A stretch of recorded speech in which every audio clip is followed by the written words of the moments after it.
نزمونږ او تاسو روزي رسان الله تعالی دی او مونږ او تاسو لا وخت په وخت رزق او روزي راکړي. قرآن پاک کې الله تبارک و تعالی فرمایي وما من دابة في الأرض إلا على الله رزقها.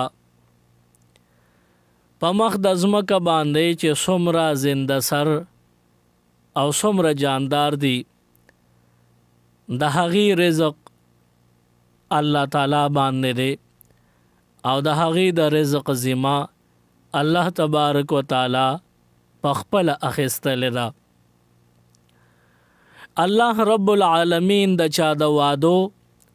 او د چا د حکمونو پابند نه دی، بلکې الله رب العالمین انسان لا د خپل جانبه د خپل مهربانۍ د خاطره رزق ورکوي. نو موږ او تاسو له هم الله تبارک و تعالی رزق را کولو ځان سره په خپله وعده کړې ده. نو زمونږ او ستاسو رزق او روزي دا د الله تعالی په ذمه ده. الله تبارک و تعالی چې څومره انسانان پیدا کړي دي یا د انسانانو نه علاوه نور څونه مخلوقات پیدا کړي دي، د هغه ټولو مخلوقاتو د هر وخت د خوراک د نرم ګرم د هر یوې خبرې خیال الله تعالی ساتي. د چا رزق کې هم الله تعالی کمی نه کوي، هر چاله په وخت باندې رزق ورکوي. نو موږ او تاسو انسانان یو، موږ له هم الله تعالی روزي وخت په وخت راکوي. د الله رب العالمین مهرباني ده چې موږ او تاسو ته د رزق د راکولو بندوبست په خپله ذمه ګرځولې دی چې دا به زه در کومه. انسان که د الله نه علاوه په بل چا باندې نظر ساتي چې دا مال روزي راکوي، نه دا دی په باطل خیال کې لګیا دی، دا د غلط خیال دی، دا د اسې ګمان دی. انسان کمزور دی، د الله نه غیر دته هیڅوک رزق او روزي نشي ورکولی. صرف ذات د باری تعالی داسې دی چې دا تمام کائنات هر وخت چې د خوراک سکاک ضرورتي هغوی له خوراک سکاک بندوبست کولی شي. دا ټولې خزانې د الله تعالی دي او په دې ټولو انسانانو باندې دغه د خزانو دروازې پرانستلې دي. کله چې ماشوم پیدا کیږي، د پیدایش نه مخکې چې کم مراحل دي، یو داسې مرحلم په د باندې راشي چې د پیدایش نه مخکې د پیدا کېدو چې کم آثار مور محسوس کی، یعنی حمل ټهراو شي، د هغې نه بعد 4 میاشتې پوره شي، د 4مې میاشتې آخري ورځ چې سر ته ورسي، سبا 5مه میاشت ړومبنۍ ورځ شروع کیږي. نه د دې 5مې میاشت د ړومبنۍ ورځ شروع کېدو نه مخکې، یعنی د 4مې میاشتې آخري ورځ باندې جبرائیل علیه السلام راشي او دا د حمل په شکل کې انسان وي، الک وي یا جنې وي، تور وي او که سپین وي،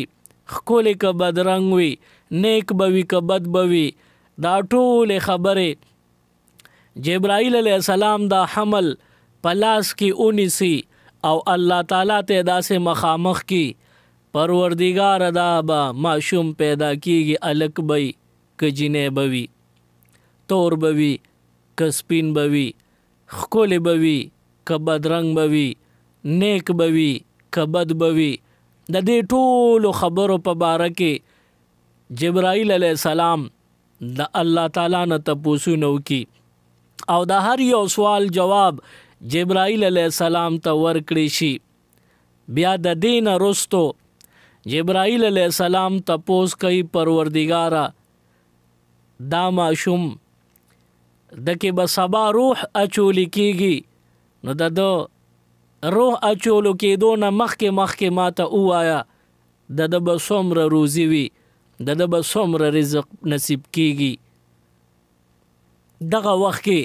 الله تبارک وتعالی جبرائیل علیه السلام ته وی اولیکه چې دله به دومره رزق ورکړی کیږي. نو د دې نه هم معلومیږي چې زمونږ او ستاسو د پیدایش نه مخکې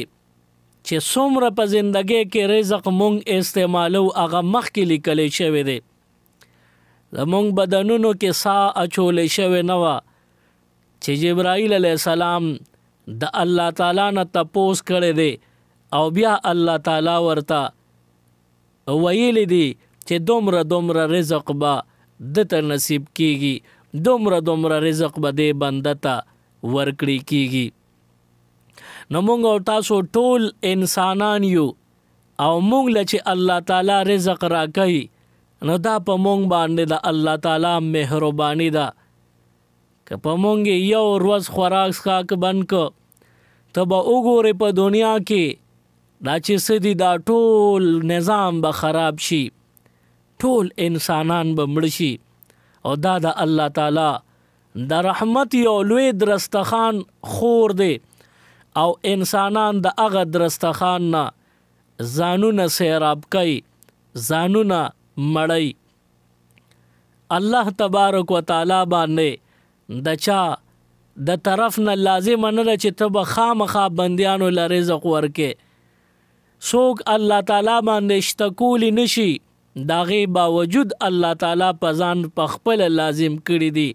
په ځان یې فرض کړي دي چې زه به دې ټولو انسانانو ته چې کله ضرورت رزق ورکوم. نو چې کله الله تبارک وتعالی مونږ او تاسو ته په وخت د ضرورت روزي را رسي نو په کار دا ده چې مونږ او تاسو هم د الله تعالی د رضامندۍ کوشش وکړو او د الله تعالی د دې نعمت شکر ادا کو. رزق یو ډیر لوی نعمت دی، دا یو ډیر لوی نعمت دی، د دې قدر کول پکار دی. دا رزق سپک نه دی ګڼل پکار، چې کله رزق سپک او ګڼل شو برکت به ترې پورته شي او بیا به دا انسان نیمګړی پاتې شي، د ضروریات د رزق چې څومره دی هغه به په ځای پاتې شي، دی به بیا پریشان حال وي. نو د رزق قدر کول پکار دی، د رزق ادب او احترام پکار دی. رزق انسان ته الله تعالی ورکوي نو دا رزق څه شی دی؟ نو علما فرمایي چې د رزق یوازې دا معنا او مطلب نه دی چې بنده خوراک را واخلي خولې ته کې دا رزق و، بلکې روزي د انسان جامه پیزار، د انسان خوړل سکل، د انسان کور او سورلی، دا هر څه په روزه کې راځي. نو انسان به د دې هر یو شي قدر او احترام کوي او چې دې شکر ادا کوي الله تعالی بدل دا نعمت نورم زیاتی. لئن شکرتم لازیدنکم، که چېرې تاسو زما د نعمتونو شکریا ادا کړله لازیدنکم نو خامخا دا نعمتونه به زه تاسو له زیات کم. ولئن کفرتم ان عذابی لشدید، او که چېرې تاسو زما د نعمتونو بې قدري وکړله بیا زما عذاب سخت دی، نو دلته به درنه نعمتونه والم، نور به د باندې بند کم او آخرت کې به نور سزاګانې بیلې وي. نو د الله تعالی د ټولو نعمتونو قدر کول پکار دی، د الله تعالی د هر یو نعمت شکر ادا کول پکار دی. بنده چې شکریا ادا کی په دې الله تعالی ډیر خوشاله شي او نور نعمتونه ول ورکی، او چې دا کم نعمت ورکړي دی دا ورلا مستقل په پخور کې دا ستاره. نو موږ او تاسو به د الله تعالی د دې نعمت شکریا ادا کو چې موږ له دې وخت په وخت روزي را کړی دا. الله تبارک وتعالی فرمای وما من دابة فی الارض، نشته د یو زنده سر یعنی یو جاندار داسې نشته په ځمکه کې الا علی الله رزقها مگر د هغه جاندار رزق دا به په الله تعالی وي. نو په جاندارو کې دا انسان د ټولو نه زیات اشرف دی، دا ډیر زیات محترم دی، دا ډیر د قدر او د احترام لایق دی. نو انسان له الله تعالی د نورو مخلوقاتو نه غوره روزي ورکوي. ويعلم مستقرها ومستودعها او الله ته د انسان ټکانه معلومه ده چې دی په کوم ځای کې اوسېږي، دا رزق الله تعالی هغه ځای ته رالیږي. ويعلم مستقرها مستقر د انسان همیشه د اوسېدو ځای د خپل آبایی وطن کور کلی. ومستودعها او دی چې چرته په سفر لاړ شي نو هغه ځای الله تعالی ته معلوم دی. دا څومره ګرانه وه که الله تعالی مونږ ته په ذمه کړي چې ته خپل رزق ځان سره ګرځې، دا به ډېره ګرانه وه. او که دې دپاره بیا یو کس مونږه مقرر کړی چې ته به ما پسې دا روزي را رسې، دا به ډېره ګرانه وه. کله به په لار کې لم لیټ کېدل، کله به مونږ خپل خوراک ځان سره ګرځو خرابېده به، نور خو به زمونږ وونه بس همدغه رزق به خراب شوی به نو د لوږې به مړه کېدو. خو نه، الله تعالی داسې یو نظام پیدا کو، جوړو مقرر کو. ويعلم مستقرها د دې انسان چې کوم ځای د اوسېدو د هغه ځای هم الله تعالی ته معلوم دی. ومستودعها او دی چې چرته لږ وخت دپاره لاړ شي نو هغه ځای هم الله تعالی ته معلوم دی. نو کور کلی کې نو په کور کلی درله رزق درکوي او بهترین رزق درله درکوي. او چې کله په سفر لاړ شي یا په چکر لاړ شي ځان پسې خوراک نه ګرځي، چې کوم ځای ته لاړې هغه الله تعالی ته معلوم دی او هغه ځای کې ستا رزق هم الله تعالی مقرر کړی دی. ته ځکه هلته لاړې نو ستا رزق هغه ځای کې دی کوم ځای ته چې تلې،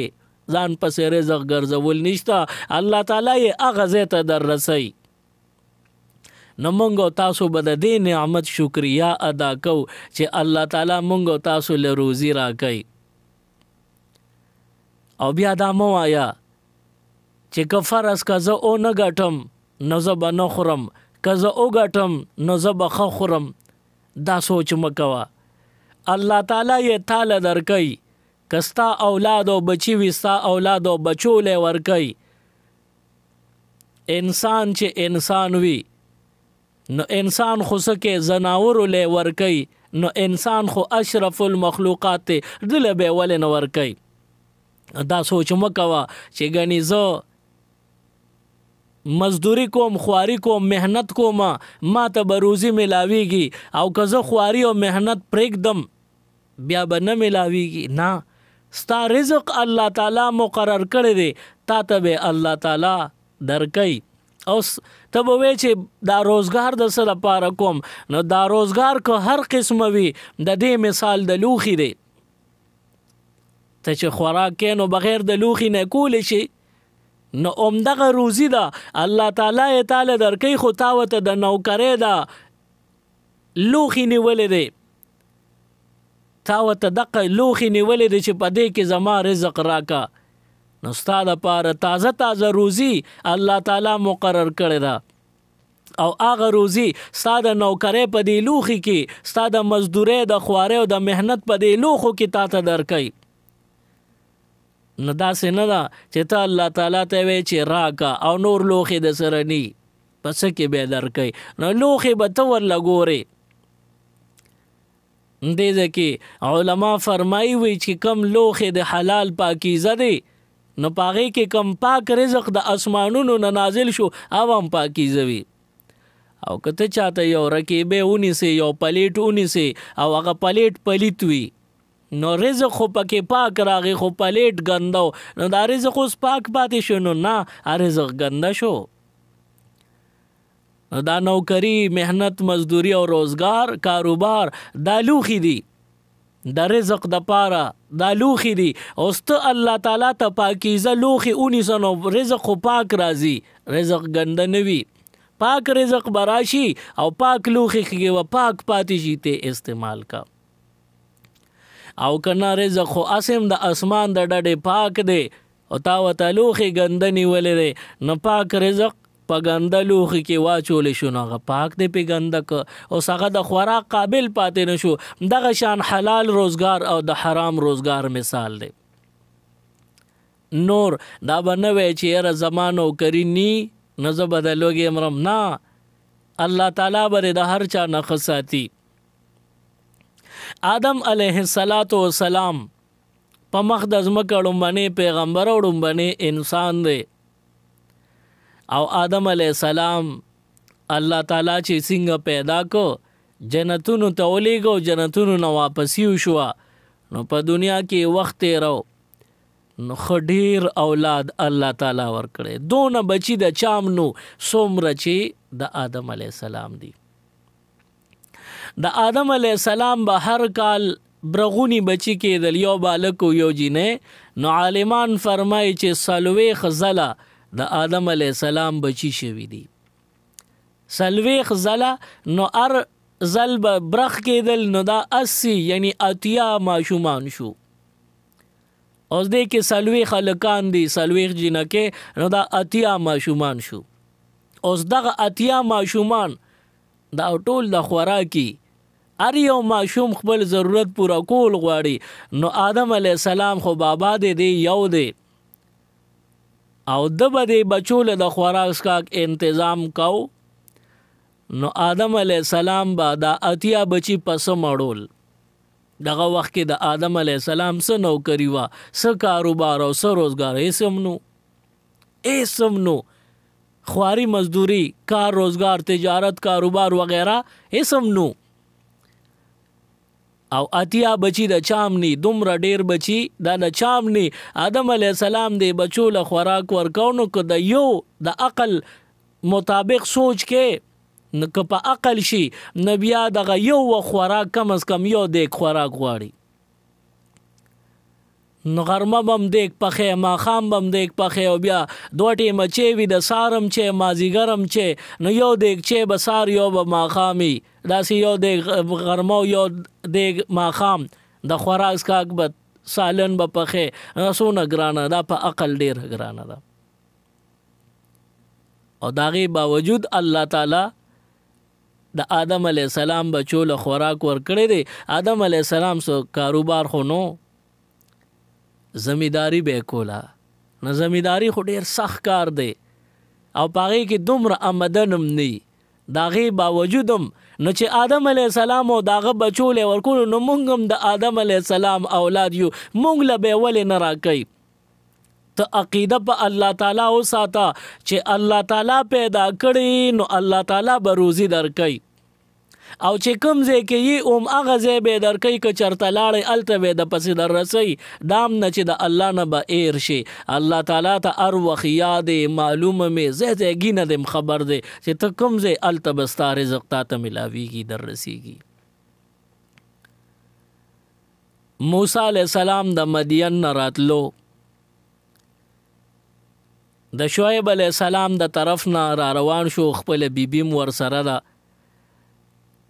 د یخنۍ موسم دی او دغه وخت کې باران مو او توره شپه وه د موسی علیه السلام نه لار خطا شوه مخکې مزل کوي بیبي ته د اولاد د پیدا کېدو آثار محسوس شو نو موسی علیه السلام فکر کو چې اوس به څه کوم نمبره د کوه تور په سر باندې د اور لمبه ښکاره شوله نو موسی علیه السلام وی چې دې وخت کې خو بیبي ته د ګرمایش ضرورت دی یخنۍ موسم دی شپه ده باران دی لامده خوشته یو دې وخت کې د ګرمایش ضرورت دی ماشوم د پیدایش آثار دی نو هغه د کوه تور سر ته وخته چې په هغې باندې بره وکتل نو د اور لمبه ښکارېده خو هغه د اور لمبه نه وه هغه د نبوت نور ځلېده دقه وخت کې موسی علیه السلام ته نبوت ملو شو نو موسی علیه السلام ته حکم وشو اذهب الى فرعون انه طغى لاړ شه فرعون ته دعوت د الله تعالی د وحدانیت ورکا سرکشي شروع کړی دا نو موسی علیہ السلام لاړ شو ورپسې دعوت ولا ورکا. موسی علیہ السلام سره فکر دی چې لاندې د غر نه ښکته بیبي باران ګیره کړې ده هغې ته د ماشوم د پیدایش آثار دي باران لامده کړي یو هغې له غم پکار دی. نو موسی علیہ السلام الله تعالی ته وایي چې پروردګاره ستا د طرف نه حکم په سر سترګو خواخوا بیبیم په تکلیف کې را نو څه وکم اول د بیبي خدمت او کنه ډایرک لاړ شم د فرعون مخې له هغه ته دعوت ورکم. الله تعالی دا نه وایي چې ته د بیبي نه بېغمه شه بلکې د سر په سترګو ورته ښایي چې زه څه کولی شم. ورته یې وی په لاس کې دې څه دي؟ موسی علیہ السلام وی امسا ده دا مخې تک څه پراته دي وی کاڼې دی وی په دې امسا باندې دا کاڼې ووخه چې کاڼې ووخه هغه کاڼې وچاوده دننه پکې بل کاڼې رووته وی دا کاڼې ووخه هغه کاڼې ووه نو هغه م وچاوده منځ کې پکې بل کاڼې رووته وی دا دریم کاڼې ووخه نو چې هغې ووه نو هغه وچاوده دننه پکې چینجې رووته. په دریو کاڼو کې دننه بند چینجې و او ډیره د تعجب خبره دا وه چې هغه چینجي سره په خوله کې شنه پاڼم وه. نو موسی علیہ السلام فوراً پیش و چې په دریو کاڼو کې دننه چینجې جمدې ساتي او شنه پاڼه وله ورکوي زما د بیبي انتظام بم الله تعالی خو کی. بیا د چینجي څه ذکر کو موسی علیہ السلام چې ورنږدې شو غوږې ورنږدې کړ نو وویرېدل چې دې چینجي ذکر کو د الله تعالی پاکی بیانولا سبحان من یرانی ویعرف مکانی ویرزقنی ولا ینسانی. سبحان من یرانی پاکی د هغه ذات لره چې ما ویني ویعرف مکانی زما ځای ځایګي ورته معلوم دی زما ځای ځایګي پیژني ویرزقنی ولا ینسانی رزق را لراکوي او کله مم ایرینا. موسی علیہ السلام چې د دې چینجي د خولې دا شنه پاڼه ولید او دغه تسبیحات یې واورېدل نو پوه شو چې دا چینجي په درې کاڼو کې دننه دل الله تعالی رزق ورکوي او را رسوي زما بیبي له بې له دې نه ښه ورکوي. بس فوراً بیبي له دام سوال جوابونه که چې ته پلار کره لاړه شه یا دلته یو زه دنه لاړم دی م ورته ونه وی. بس موسی علیہ السلام په خپله مخه روان شو د بیبي د پلار کور نږدې و هغه پلار کره واپس لاړه ماشوم هم الله تعالی ورکو او موسی علیہ السلام فرعون طرف ته لاړ. دې ځای کې دا معلومه شوه چې مونږ او تاسو به په خپل کار روزګار یقین نه کوو مونږ به په الله تعالی بروسه ساتو چې الله تعالی پیدا کړي نو الله تعالی به مونږ له روزي راکوي. نو روزي رسان الله تعالی دی هر چا له هر ځای ته روزي رسوي مونږ له به هم راکوي. مدینه منورې سره په دیهاتو کې یو علاقه او یو قبیله اوسېده قبیله اشعریین. امام قرطبي رحمت الله علیه دا روایت ذکر کړی دی وی د اشعریینو د قبیلې یو 12 کسان راغلل مدینه منورې ته پیغمبر علیه السلام سره ملاقات د پاره. وی دغه وخت کې دوی داسې ټیم کې رو رسېدل چې دوی ستړي او د خوراک ټیم یو ندی یو ځای کې کېناستل د حضور علیه السلام سره د هغوی کور مبارک سره نږدې چته یو اړخ ته کېناستل وی چې دلته به خوراک کا کوکو سا صورت شو نو بیا به پیغمبر علیه السلام سره ملاقات د پاره ځو. ندی کې یو مرګري ته ووی چې ته لاړ شه او پیغمبر علیہ السلام ته ووایي چې مونږه 12 کسان ستاسو ملاقات د پار راغلی یو خو مونږه میلمانه یو د خوراک بندوبست راله پکار دی. هغه یو مرګري دا ذمہداري قبول کړوي زه به لاړ شم سوال جواب به وکم چې پیغمبر علیہ السلام ته ویم چې مونږ 12 کسان یو مونږ له خوراک انتظام وکا. هغه یو مرګري لاړ او واپس راغی او د 12 مرګرو ته وی چې تاسو بیغمه شئ ډیر ښکلی انتظام د رزق به وشي. نو دې ټولو ملګرو دا خیال وکړو چې ګنې د زمونږ سوال جواب پیغمبر علیه السلام له ورسو او هغوی ورته ښه وکړل چې او تاسو بېغمه چې زه خوراک درلیږم. دا ټول ملګري په دې خیال دي او په تمه ناست دي چې اوس به خوراک راشي. لږه شیبه چې تېره شوه، خاورین یو لوی خانکو 2 کسانو نیولی و او په هغې کې سرید تیار شو. سرید څه شی دی؟ د غوښې غټې غټې ټوکړې وي او غوښه پخه شوې وي او هغې کې ډېره ښوروا شوې وي، دې ته سرید وایي چې بنده پکې روټۍ ماته کي، دا سرید دی. دغه 2 کسانو دغه د خاورو نه جوړ غټ خانکو او هغې راوړو، په هغې کې سرید خوراکو. وایي اشعریین څه شو؟ نه دی ورته پاسېدل، وایي اشعریین مونږ یو. نو 12 کسانو هغه خانک ته لاندې وتلو، روټۍ ماته شوې، غوښه پکې پسته شوې، دوی روټۍ خوراک وکړو. نه دی چې خوراک ښه په مړه خېټه وکړو، دوی ډېر خوشحاله شو، خوراک ته ډېر پاتم شو، ډېر برکت یې وکړو. نه چې کوم باقي پاتې شو، نه دی یو 2 کسان پیغمبر علیه السلام له ولیږل، نه دا ورله 100 شکریا ادا کا. د الله محبوبه مونږ ستا میلمانو، تا زمونږ ډېره ښه میلمستیا وکړه او دا نور ملګري مو ورسره لاړل. نه چې کله پیغمبر علیه السلام په خدمت کې دوی حاضر شو، نه دی ټولو ورله شکریا ادا کوله چې مونږ له د ډېر ښه انتظام وکړو، په مړه خېټه خوراک دې راباندې وکړو، نو شکریا ادا کوو. پیغمبر علیه السلام ورته فرمایي چې ما خو تاسو له د روټۍ انتظام نه دی کړی او نه مې تاسو له څه درلیږلي، څنګه زما شکریا ادا کوئ؟ نه دی هغه ملګري ته مخ راواړو چې هلکه ته مونږ رالیږلی، تا وی چې انتظام به وشي، سوال جواب رسېدلی دی، نه تا خو وی چې سوال جواب رسېدی انتظام به وشي، نو ته چا له تللی وی؟ پیغمبر علیه السلام خو وی چې زه ته نه یم خبر. نه دغه صحابي وی د الله محبوبه زه د ملګرو رالیږلم، تاسو ته مې سوال جواب کول غوښتل چې 12 کسان یو مونږ له د خوراک انتظام وکړه، د رزق بندوبست وکړه. دغه وخت چې زه د پردې نه هغه غاړم دننه راتلم، نو د پردې نه هغه غاړه ما ستاسو تلاوت واورېده. تاسو تلاوت کې دا آیت لستو، وما من دابة فی الارض الا علی الله رزقها، نشته دی په مخ د ځمکه یو زنده سر او یو جاندار مګر د هغه روزي دا به د الله تعالی په ذمه وي، الله تعالی به رزق ورکوي.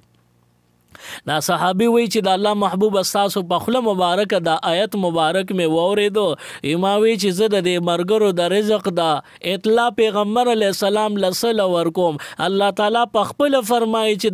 د هر چا د رزق او د روزې زه ذمه دار یم، زه به هر چا له رزق ورکوم چې کم زنده سر دی. نو مونږ خو انسانان یو، نو مونږ له بیا ولې نه راکوي؟ پیغمبر علیہ السلام وتو فرمایل چې بشک الله تعالی تاسو له دا رزق غیبی انتظام کړو، تاسو له را لېږلی دی. نو الله تعالی روزي رسان دی، الله تعالی هر چا له روزي ورکړی ده ورکوي، او صرف دومره ده چې اعتقاد په الله تعالی وساته چې روزي رسان الله دی، هر چا له ورکوي، مونږ له به هم راکوي. او دا مه وایه چې زما روزګار وي بیا به خورم، او که روزګار نو بیا به نارې لوږې تیروم. داسې مه وایه، په دې باندې ایمان ته خطره ده، ایمان ته نقصان رسی. ستا دا روزګار خدای دی، ستا دا کاروبار خدای دی چې دی به تاله روزګار په وجه باندې خوراک درکوي؟ نه، الله تعالی روزي رسان دی، بغیر د روزګار او سره د روزګار الله ته یو شان دی. تعالی به روزي درکوي، ستا انتظام به الله تعالی کوي. تاسو به کتلی دی بانډو او دیهاتو طرفونو ته دې کې د غنمو د اوړو جرندې وي، په دې کې غنم او جوار په جرنده باندې والی کېږي او اوړه تې جوړېږي. نو دغه جرندهګړي ځان له یوه جرنده جوړه کړې وي او هغې له د هر طرف نه د اما د کما خلک غنمان او جوار روړي او خلک یې اوړه کوي او بیا دغه غنم او اوړه وړي. نو تاسو به کتلی دا جرندګړي چې دا جرنده جوړه کړې ده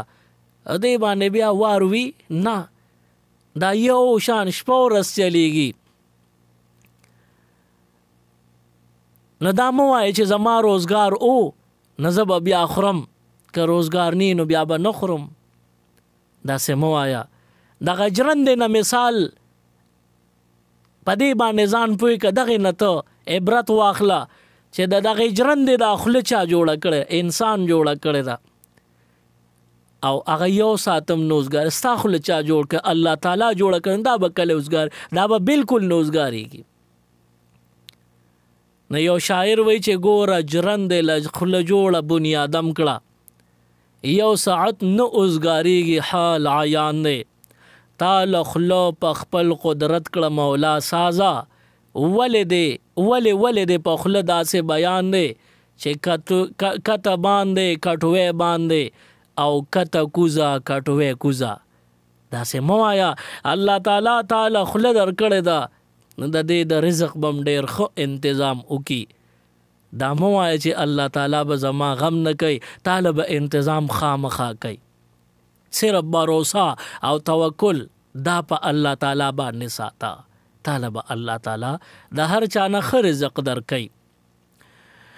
تیره زمانه کې بزرگانو کې یو بزرگ تیر شوی دی ابراهیم ابن ادهم رحمت الله علیه د بادشاهي پرېښودله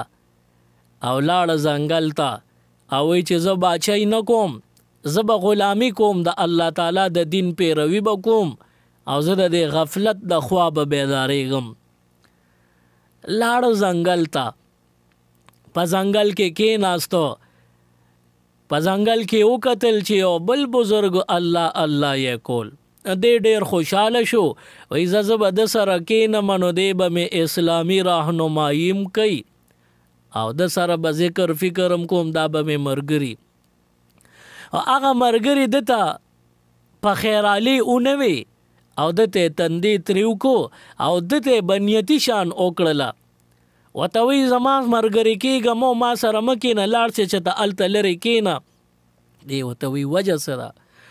هغه ورته وایي چې وجه دا ده چې زما 11 کاله وشو زه دې ونې لاندې ناست یم ځنګل کې الله الله کوم اوس ما پسې یوه روټۍ او یو د پیاز غوټه خوراک راځي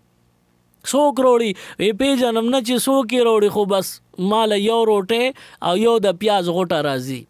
بس هغه زه خورم. نو که اوس ما سره تم دلته کېناستې نو هغه خپله د پیاز غوټه او یو روټۍ به نیموم نو په هغې به نه ستا کار کېږي نه زما نه ځان به مریان کې او ما به مریان کې. ابراهیم ابن ادهم رحمت الله علیه بادشاهي پرېښې وه نو هغه په دې خبرو ډېر خفه شو لاړ او هلته په لرې کېناسته د ونې لاندې او دې بزرګ ته ګوري چې دې ذکر کوي نو هم ذکر کوي. کله چې دا کچه غرمو لګېده د خوراک د راوړو ټیم شو دغه وخت کې دې بزرګ چې کم 11 کاله د ونې لاندې ذکر کړی ځنګل کې نو دې کېناستو دله هماغه شان حسب دستور حسب معمول روټۍ راله یوه روټۍ وه د پاسه پې یوه د پیاز غوټه وه او چې وی کتل مخامخ یو نوجوان دی هغه سره یو لویه خوانچه ده او په هغه خوانچه باندې د پاسه صادر خور دی دغه نوجوان راغی د ابراهیم ابن ادهم ړومبی ورځ د هغه ته مخې ته دا خوانچه کېښوده. ابراهیم ابن ادهم د دې خوانچې نه صادر اوچت کو کپړې تی اوچته کړه چې وی کتل په هغې کې مختلف د الله تعالی نعمتونه او ښکلې ښکلې طعامونه پراتو او بړاس خیجې خوشبویې روانې شوې. نو ابراهیم ابن ادهم سوچ کوي چې دا خو دومره ډېر خوراک دی چې زه خو په یوازې ختمولی نشم. نو لاړ نو هغه د اونې لاندې 11 کاله چې عبادت کړی دی هغه ته یې نږدې کو وی تم را سره خوره نه خو ملامت او چې مال ته په یو پیاز غوټه او په یوه روټۍ کې دونه بنیتي کړی او تا مال تازه خوراکونه یوه خوانچه ډکه راوړه دا خو ډېر ملامت او نه دی بزرګ سره خوراکو کې ابراهیم ابن ادهم هم خوراکو کو ډېر په مینه خوراک یې وکړو. اخر کې دی بزرګ لاس اوچت کو دعا کوي او الله تعالی نه ګیله کوي وی پروردگار 11 کاله میو شو چې زه تا د پاره راغلی مو دلته هر څه مې پرېښي دي او ستا عبادت کوم او ما باندې په دې 11 کاله کې داسې مینه ونه کړو بس یو د پیاز غوټه ده یو ورسره روټۍ وي او دا نن راغلی دی د خو کلونه نه چې روز هم نه شي نن ړومبی ورځ ده او دومره ښکلې خوانچه دی وله راولېږله نه دا ګیله یې ترې وکړه نو غیبي اواز ورته شوی دی زما ناشکره بنده زما د عبادت دپاره تا دنیا پرېښو نو په دنیا کې ته زمیدار وې پټي ته بتلې کروندې به دې کولې چې کله به د روټۍ ټیم شو نو بچو به درپسې پټي ته یو پیاز غوټه او یو روټۍ دروړه نو ادې زما د رضا دپاره پرېښي دي او دلته راغلی په ځنګل کې عبادت کې نو چې زما دپاره دې څومره څه پرېښلو مغمره مې دلته هم درکه هلته به دې ځان کړو ځان به دې ستړی کو او درکو به مې خوراک به مې درکو اوس دلته دنیا نه هر څه نه دې مخ اړولی دی دلته آخرت دپاره فکر کې ځنګل ته راغلی نو دلته هم دله مفتو کې مقه خوراک در کوم او دا چې تا ته مخامخ ناست دی او وی چې یور وځې وشوه نو د زما دپاره شاهانه مجلس او محلات پرېښي دي او شاهي او بادشاهي پرېښودې ده او شاهانه خوراکونه یې پرېښي دي نو هغه څه چې یې پرېښودل دلته په ځنګل کې هم دله ورکوم نو معلومه شوه چې انسان قرباني د الله تعالی دپاره ورکړي نو دا ضایع نه ځي دلې الله تعالی ورکوي او که تاسو وایې چې زمونږ رزق دې زیات شي نو په خلکو ډېر خوراکونه وکړئ د خلکو میلمستیا ډېره وکړئ خیراتونه ډېر وکړئ نو تاسو په نورو خلکو خو د نورو خلکو حصه به تاسو له الله تعالی درکوي نو په کار دا ده چې مونږ او تاسو د الله تعالی په رزق چې کم تقسیم دی په هغې اعتقاد او اعتماد ولرو او د ناشکرۍ نه ځان وساتو او بیا چې کم روزګار دی نو دا روزګار هسې روزګار مه ګڼه بلکې دا ستا د والدینو ستا د بیبي او ستا د اولاد دپاره د خوراک څښاک لوښی دی چې تا الله تعالی ته داسې نیولی دی چې په دې لوښي کې ما ته خوراک او روزي راواچوه زه به م خورم زما بال بچ به م خوري ښځه او والدین به م خوري نو اوس ته ووایه چې ته په دې خپلو بچو خپل ښځه په مور او په پلار او په ځان خفه کېږي که نه ګنده لوښي کې ته خوراک غواړې که نه بچو ته ګنده لوښي کې ایښودل غواړې که نه نو دا څوک هم نه غواړي نو خپل حرام روزگار ختم کې او حلال روزگار تکل شروع کې کوشش او مهنت شروع کې د حلال روزگار مثال د حلال او د پاک لوښي دی په دې کې به خوراک در چولی کېږي پاک خوراک به خېټې ته ځي او د حرام روزگار مثال د ګنده او د ناپاک لوښي دی په دې کې چې کم پاک رزق راشي اب هم پلیت او ناپاک شي اب ته ستا د ښځې د بچو د مور پلار خېټو ته ځي دغه به بیا ناکاره وي الله تعالی دې په دې ټولو خبرو مونږ تاسو له د عمل کولو توفیق راکړي سبحان ربک رب العزة عما یصفون وسلام على المرسلين والحمد لله رب العالمين اللهم ربنا آتنا في الدنيا حسنة وفي الآخرة حسنة وقنا عذاب النار وأدخلنا الجنة مع الأبرار يا عزيز يا غفار برحمتك يا أرحم الراحمين.